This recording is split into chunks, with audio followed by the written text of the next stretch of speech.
YouTube, we're talking college sports in the Deep South, where college football is king, and Auburn has completed their first day of fall camp, a day that a lot of Auburn fans have been highly anticipating. Man, let's go ahead and get this comment section active, and let's go ahead and like this video once you hear the content, and subscribe to Vernon Speaks Sports Auburn, where it's always great to be an Auburn Tiger. I want to give everybody a big War Eagle tonight, a very much anticipated, just beginning orientation to this 2019 football season. Of course, you know, we all want to know what the quarterback battle is looking at like, and we will see how that goes as time progresses.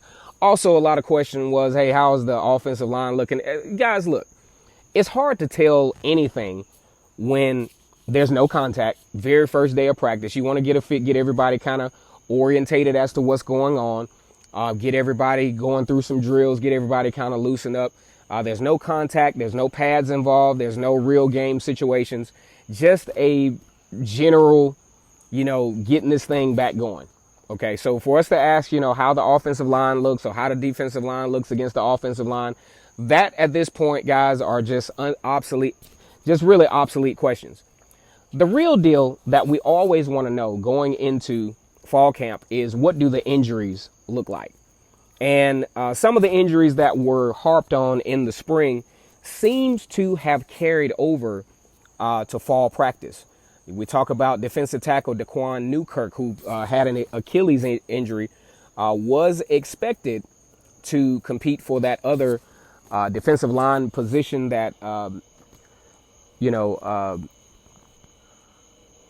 Dontavius Russell vacated as he goes to the NFL. And, you know, that's a huge injury for the Tigers. You also talk about Cornish Miller, who has a shoulder injury. He's also a defensive tackle that, you know, we thought would compete for the position as well.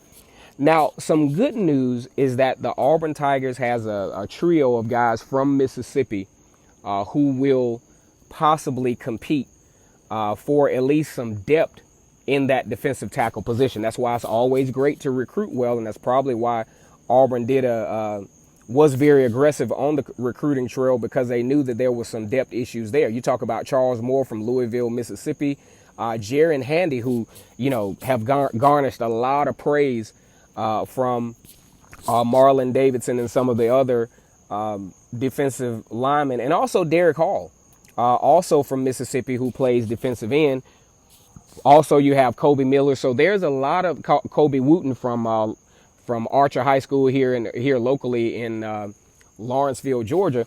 So the thing is, injuries are something that usually you want to get a handle on, or you want to talk about at the beginning of a fall camp, because there's, like I said, there's no information, absolutely no information as to where the quarterback battle is headed or anything of that nature. Also, you know, you got some injuries along the offensive line for the Auburn Tigers that, you know, that will be that will be a factor. Also, DJ Williams had an undisclosed injury as well.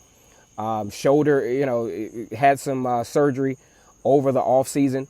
So it's going to, that's something you want to look at, is how these injuries play out and how the injuries, you know, teamed up with some of the guys that would potentially step up into these positions. Because there's no way, like I said before, asking what the offensive line is looking like is an obsolete question day one of any fall camp. You're not going to know that in any fall camp, but those injuries are news that we could really use and really start to figure out, you know, how this thing is going to work. Now, looking at the injuries along the defensive line should make the fan base very thankful, very optimistic that Derek Brown and Marlon Davidson and Nick Coe decided to come back. Because just imagine, without having Derek Brown and Nick Coe and Marlon Davidson, how much more urgent or how much more detrimental these particular injuries could have been for the Tigers. Also, Jordan Peters, who blocked a couple of kicks last year, definitely needs some experience like him. We don't know if he's going to,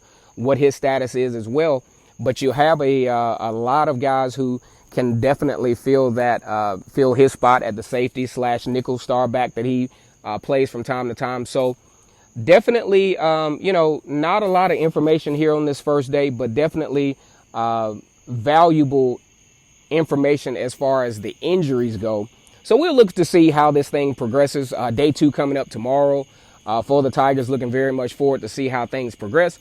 Once again, it's Kennard Vernon Stewart here for a very brief podcast to recap day 1 of fall camp here on Vernon Speaks Sports Auburn. Go ahead and comment on this video and subscribe to the channel.